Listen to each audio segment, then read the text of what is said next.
to start with a parenting seminar. Parenting is a lifelong journey. The seminar will equip parents with information on child development. It gives me great pleasure to welcome Ms. Nandita Prakash, our education advisor, for the seminar. Thank you, Ashna. Thank you for the introduction. Thank you, ma'am.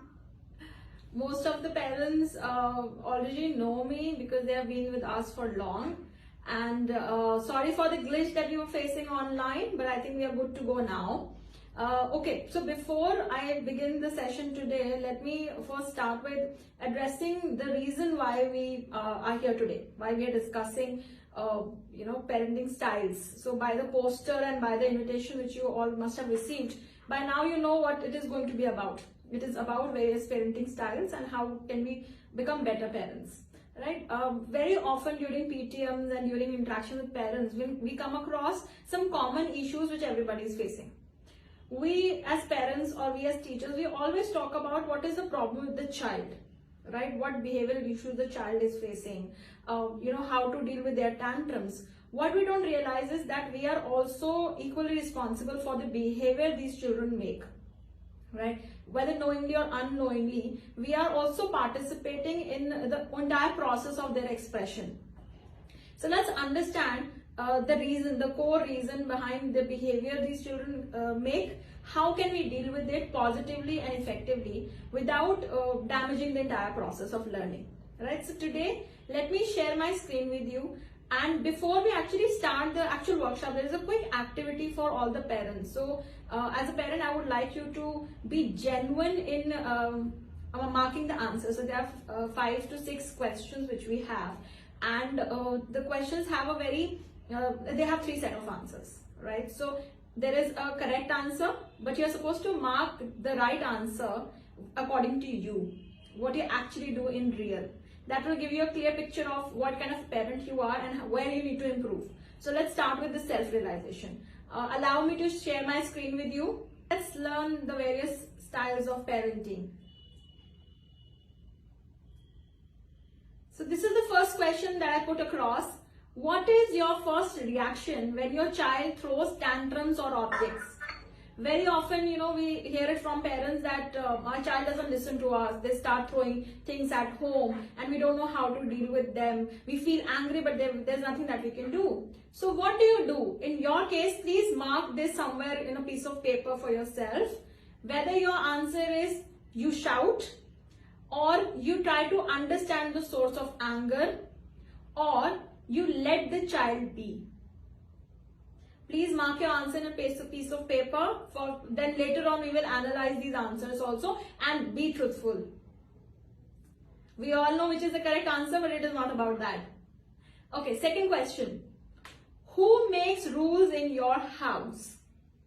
A, you make the rules. B, you and the kids together you make the house rules. C, the kids make the rules, which means that you follow most of the things that the children want to do in the house. Next question. Imagine it's a Sunday night and your child has forgotten to do his or her homework. What is going to be your reaction? Number 1, A, blame the child for being irresponsible. B, help the child finish the work first. C, will not bother and speak to the teacher next day to get some extension on the assignment. Okay, next question. What do you do when your child doesn't want to eat what you have made for dinner? Very often children, especially in the evening, they say, I don't want to eat this, what have you made? So number 1, A, you tell them that they have no choice, they have to eat what is being made for the dinner. B, you convince them to have the already cooked food.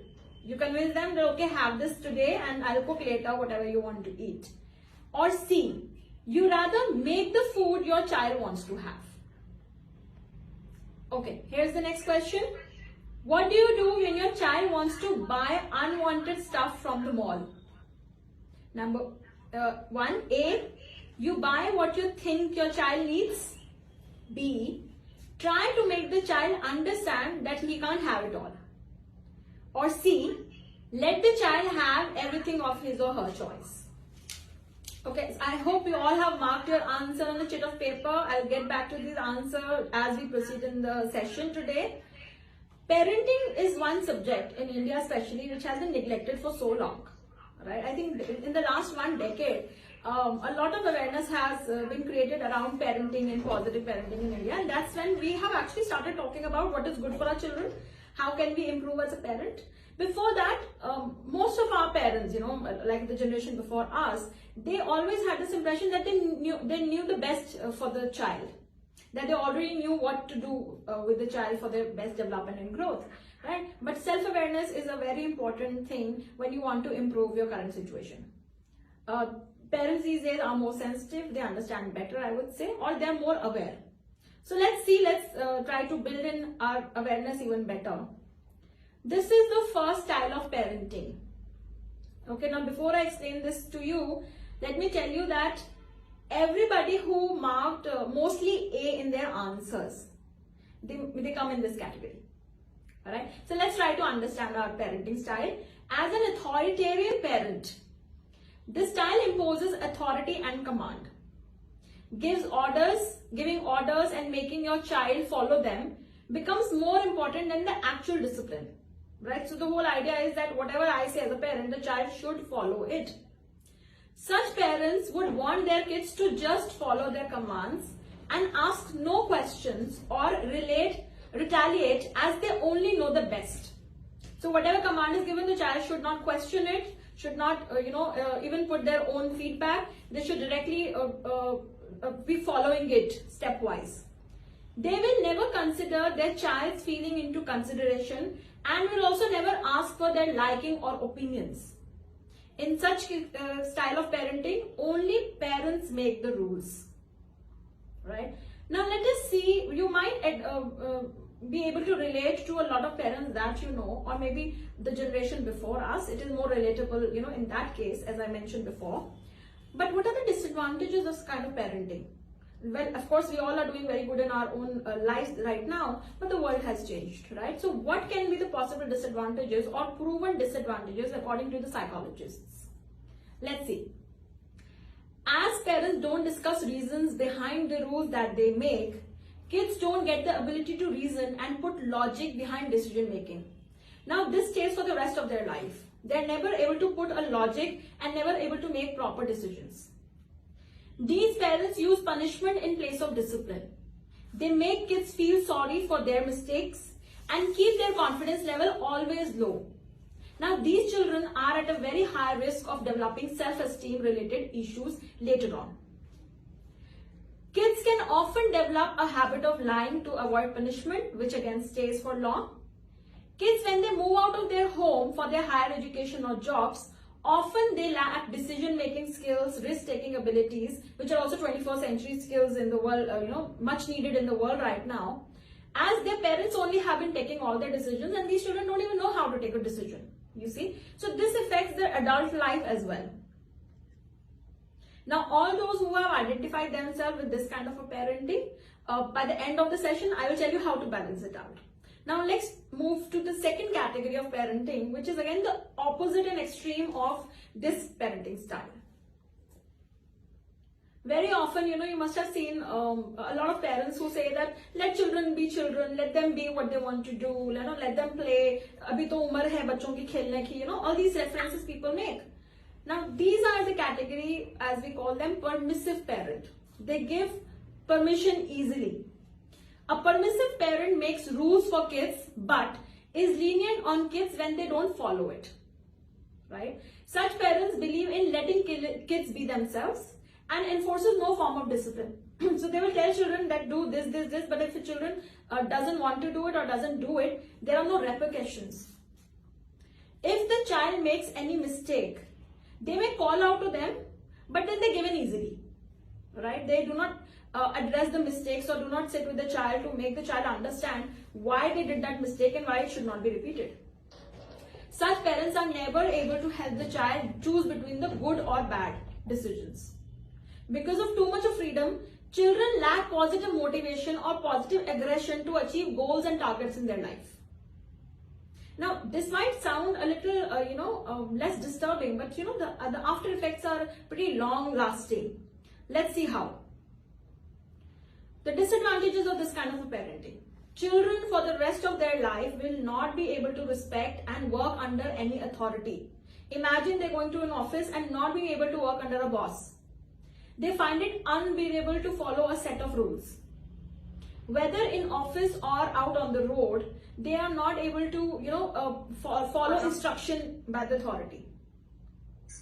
Similarly, when in office or at work or in business, they are not able to reach their deadlines or meet targets. This kind of parenting style pretty much also affects the academic performance of the child, because there is no pressure, there is no discipline, and children often stay less involved in academics, right? Or they do not finish their homework on time. All this leads to a bad performance at college, school, or even work. And because of that poor performance, these children develop a low confidence level. On the other hand, because of lack of discipline, there is no control on eating habits. Children would like to eat too much of sweet or a lot of junk food. So that's when they also come under the danger of developing tooth cavity and obesity, which can be seen higher in these children. Right, so again, this is an extreme side of parenting. How to balance it, we'll talk in the end of the session. Let's look at the third category of parenting style. But this is something which is happens in extreme case. It's not often, it does not occur often. But let's understand what is uninvolved parenting all about. An uninvolved parent knows nothing about the child's routine or school activities. Often they don't even know the emotional state of the child. They don't know the company that they keep. And some parents also forget their child's age and class. So which means that not much is devoted to the child's basic need of love and care and affection. Though not many parents come under this category, but some parents who have extreme health issues or can be into substance abuse or can be too busy in their household work or earning can probably become like that, can become absolutely uninvolved. Now what happens to these children? In the absence of rule, children have no sense of mannerism. That's one. Second is they are unaware about the basics difference between a good behavior and a bad behavior. And very often they end up exhibiting bad behavior because there's been no parental control over them. These kids later on in their life also struggle with self-esteem. When these kids see other parents involved with their children, of course they feel the lack of love and care in their own life, and that is how the self-esteem comes low. They perform poorly in school and have a very low happiness index. They end up becoming, disturbing their own adult life. So now we have reached to the last style of parenting, which is the most balanced style of parenting. And I think this, if you have identified yourself as an authoritarian parent, which is all of you who have marked themselves as A in the questionnaire, they are the authoritarian parents. Everybody who is marked mostly C in their answers are the passive parents, or all the parents who have marked themselves as B, mostly B, come under the authoritative style of parenting. So let's understand what authoritative style of parenting is. It is the most balanced form of parenting, and this kind of a parent puts a lot of effort in building a positive relationship with a child. They put rules in place, but at the same time they also explain logic behind those rules. So the child knows that before making any decision, they're supposed to put logic in place and then they can make decision. While making rules, they consider the child's perspective as well. So the decision is made keeping the child's observation and child's feedback about those rules. They sit together and discuss about the importance of those rules so that it is clearly established between the child and the parent. If rules are broken, there are reasonable consequences which a child also understands, which means that they know that if I have broken a rule, this is the price that I have to pay. And there is no angst in the child in facing the consequences. This way, a lot of behavioral problems can be dealt with even before they occur. So children already know what is going to be the consequence and they might stop themselves from doing anything wrong. Use the strategies like praise and reward. Right? So while the children can be reprimanded for breaking the rules, they are also praised when they do the good deed. or even rewarded in various ways. There's always a sense of encouragement in the whole process of parenting. So what happens is this establishes positive reinforcement, which means the child, when they're rewarded for a good deed that they have done, the brain registers that whenever I do a good deed, this is how I'm going to be praised or rewarded. So the brain automatically tells them what is the best thing to do. So the judgment between good and bad automatically gets developed into it from a very early age. Such children become adults with balanced emotions. They have very good problem solving skills and decision making abilities. So whenever they are out for a job, whenever they are working for under somebody, or they have their own businesses to follow, these are the skills which help them throughout their life. They know how to put across a point by how to negotiate, how to make decisions, how to put logic in decision making. All these skills are developed from a very early age. So the upbringing of the child stays very, very balanced. Now, these are the points which which help us identify which parenting style do I really belong to. Of course, all these styles are not perfect in their own way, but the last parenting style which I just mentioned is somehow the balance that we all want in our life as a parent. Now, if in case you have any questions related to these parenting styles or particular cases that if you'd like to discuss, you can go to the chat window that we have. You can type your message there, and I will try to address your issues one-to-one. You can type in your questions in the chat window that is open for all, and then we can address the queries. We have a parent who shares that in case if the child is mostly, see, of course, because we cannot completely demarcate ourselves as authoritarian parent or authoritative parent or passive parent, permissive parent, but we all lie in the shades of gray, right? It is okay if sometimes you change sides. Sometimes you become authoritarian. But please always remember that more than losing out your patience, it is important that the child knows why you are behaving in the way you are behaving. Now, let's assume the child has done something very unacceptable, right? Of course, you are not, at that particular moment, you are extremely angry. Wait for the moment when your anger is controlled. Sit with the child like you talk to an adult. Now, when you're talking to other adults in your family, you don't shout at them. Even if there's something wrong, you always sit and discuss and then reach to a conclusion. But we always end up shouting on our children, right? Very often we do that. That comes naturally to us, right? But one thing you have to understand is, even if the child is 4-year-old or 5-year-old, if you talk to them like an adult, if you respect them like an adult, they will respect you with the same intensity. I always tell in most of my sessions that you sit with the child and talk it out. Tell them what is not acceptable and what is acceptable. Tell it with a stern tone, but that doesn't mean that you have to shout on the child, because if you shout, the child will stop sharing with you the next time. Yeah, if you're angry, if you act out of anger, you cannot ask your child to control at that time, because you are acting out as being an adult, you're acting out of anger. That is one thing that you have to control, and then address the issue, and never leave any issue unresolved. Let's say today something happened. Don't overlook it. Don't say कि बच्चा है, ये तो होता रहता है. Don't do that. That is the wrong approach. What you have to do is, maybe if not today, tomorrow, whenever you have time, sit with the child and address that issue, because you are building a future reference for the child to look into. The difference between good and bad, the child will be able to identify only when you keep talking about various experiences. That something which happened yesterday in the party, you behaved this way, it was not acceptable. Do you think we should accept? Do you think if I would have done it, you would have liked it? So this is how you develop the child's understanding of difference between good and bad. They don't come with this understanding. We have to develop it from zero. We have another parent who asks that, how to deal with anger issues in kids. It depends on a lot of things. Now, this is a common concern which is especially coming to us now even more with greater intensity during the lockdown period, because the children are in the house. They don't have enough time for to letting their pent up energy out, because in school they have slides, they play with children, they run around, so all that energy gets exhausted. When that is not happening, of course the pent up energy makes children become more aggressive. That is automatic.